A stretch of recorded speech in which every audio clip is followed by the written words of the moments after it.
I would really like to belabor the point, if you don't mind, because it's a point worth belaboring. So you've just had the biggest moment of your whole life. A moment you thought you were going to have 8 years ago. A moment that everybody thought you were going to have 8 years ago until the senator from Illinois came up and beat you. Kind of beat you at your own game. And then you joined his team, you went to his cabinet, and 8 years later he comes out and delivers in a way that brought down the House last night for you. Then tonight, her biggest speech of her life, the biggest night of her public and professional life. And after that, you are going to go to one place next to get your message out to the people you need the most. Like this whole convention was this for Hillary Clinton. Soften yourself up a little and convince moderates in regular America, in small towns, in working places, where people are moderate and maybe not completely committed, might go Republican, might go Democrat this time.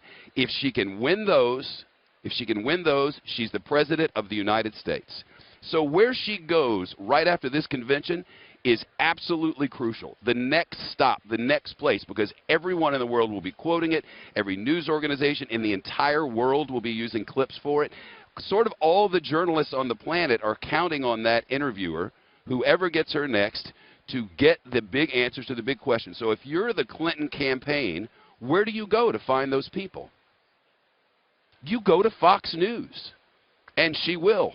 And on Fox News Sunday, this Sunday, Chris Wallace will sit down with Hillary Clinton for her first post-convention interview and exclusive, and she'll talk to no one else.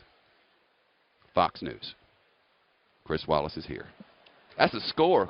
I thought you said you were going to promote the interview. Well, I thought about it and changed my mind. Okay.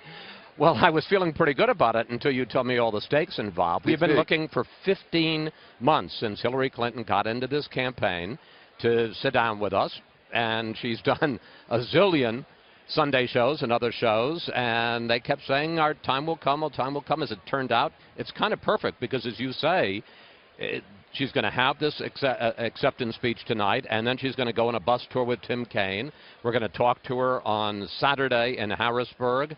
It's her first interview as the Democratic nominee, the first woman nominee of a major party. In American history. In American history, and it's the only interview she's going to do Friday through Sunday.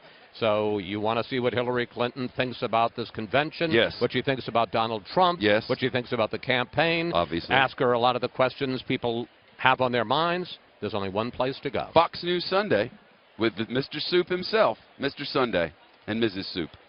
Your father would be so proud of you.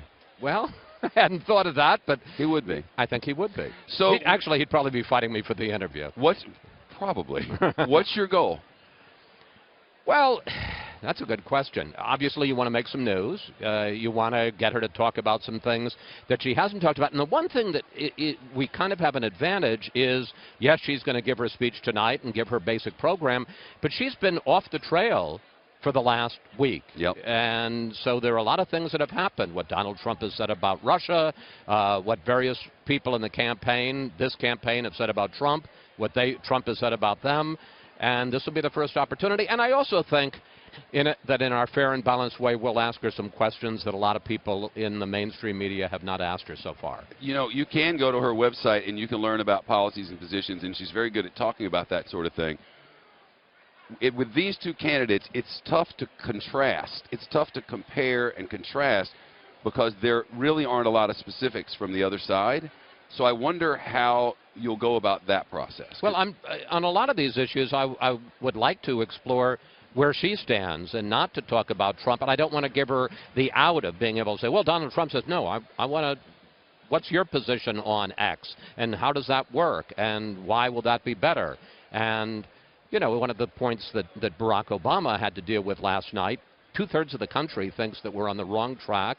A lot of people feel economic anxiety. A lot of people do not feel this recovery that statistically is going on.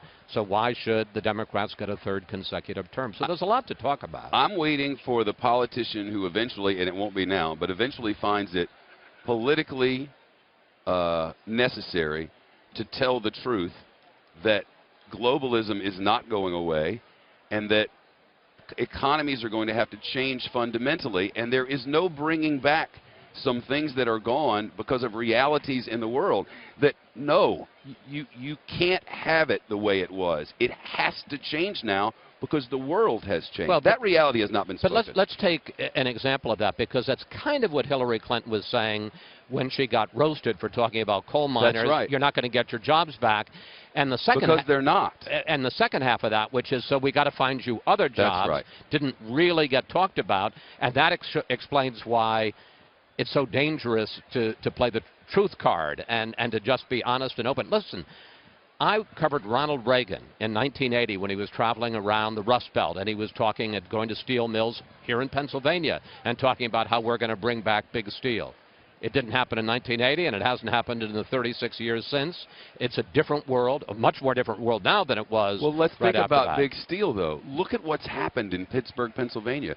Look at the young Americans who are coming from all over the country out of that fantastic education system that's in and around Pittsburgh, coming to work in some cases for UPMC, a fantastic healthcare provider, an enormous health operation. There are young people, millennials from all over the nation, going there for clean energy, for clean jobs, and Pittsburgh is seeing a revitalization like few cities in America.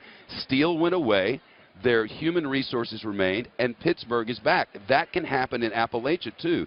Somebody's got to figure out a way to do that. It was not easy for the entirety of Pittsburgh and its suburban areas and the people of that great state, but they're coming back, and in a big way, and it's impressive to see. But look, if you're and talking now about Donald Trump and Donald Trump's voters, and not saying that the answer is that you're going to turn the clock back to the 1950s.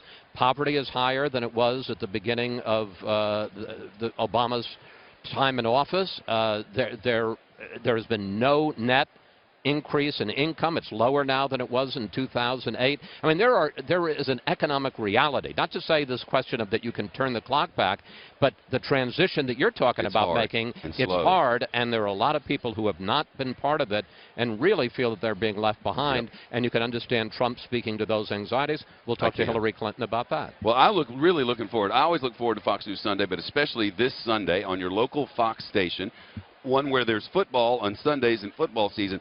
That's the Fox where Fox News Sunday is. That's where Hillary Clinton will be this Fox News Sunday.